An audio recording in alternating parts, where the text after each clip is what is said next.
Okay, so hands up, I've not actually played the Switch as much as I'd like to. I really want to a lot, but Scott has actually taken the one that we got sent to the office home and it's showing no signs of returning anytime soon. However, what he did give me is a list that he'd written on hidden features within the console.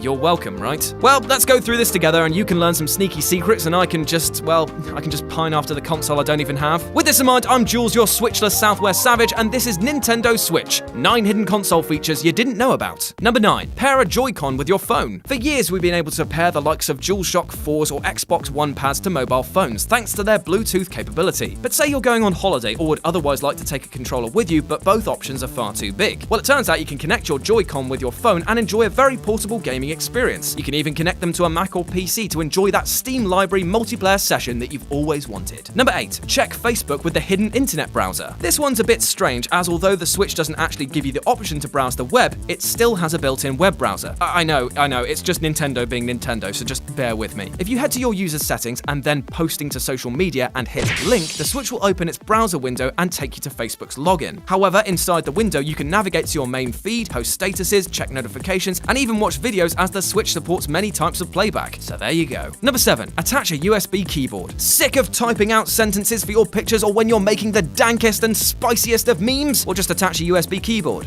I really don't have much more to say on this one, other than you can do it. Number 6. Make your TV turn on when it boots up. In the grand scheme of eliminating any unnecessary button presses from all technological interactions, the Switch can take control of your TV. This means when you boot it up, your Switch turns your TV on and changes the input to the right channel too. Pretty cool. It can be found in the Match TV Power State section, which can be monitored from the system settings. Keeping it on will actually power your Switch back down to if you turn the TV off first. So that's neat. 5. See how long you've been playing a game. This one's a little weird, as although many other consoles give you down to the second precisely how long you've been on the game, the Switch has an activity log that gets filled up over time. Firstly, you find it by clicking on your user icon in the top left, but you'll not see any games listed until 10 days after first playing. Why?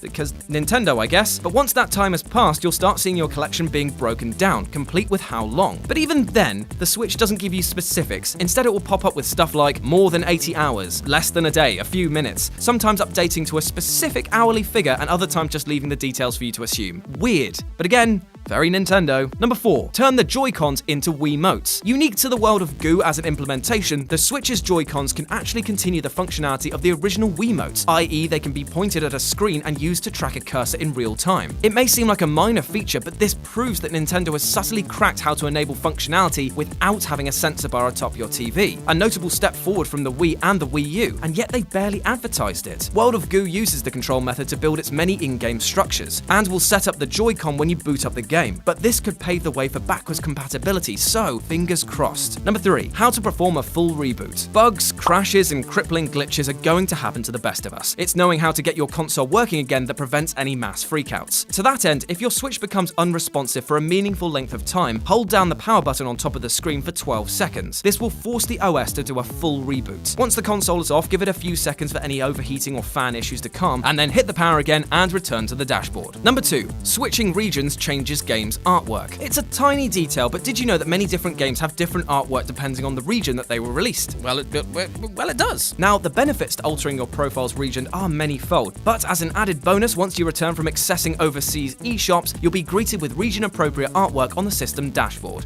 Again, small but cool. And number 1, charge using external battery packs. We all know, well, Scott definitely does, about how little battery life you get once the Switch gets going with something like Breath of the Wild, so the support of external battery packs is very useful. In the Switch's case specifically, you're going to need to find one that has a USB-C connection, or adapter at least. But following that, there's a humongous range of power-giving options that can quadruple the system's lifespan. They're as simple as plugging into the bottom of the tablet, as the console will recognize the battery pack as though you plugged it directly into a wall socket or the dock. Either way, this allows you to play for far longer, and in a game like The Legend of Zelda, that's a very good thing indeed. And that's our list. Got any more hidden features that Scott missed that I had to read out? Well, let me know about them or Scott about them in the comment section below. And why not swing by whatculture.com for more news and articles like this every goddamn day. And then why not follow us on the Twitter? Go on, you know you want to. Go on, just click right here, click right there. Go on, do it.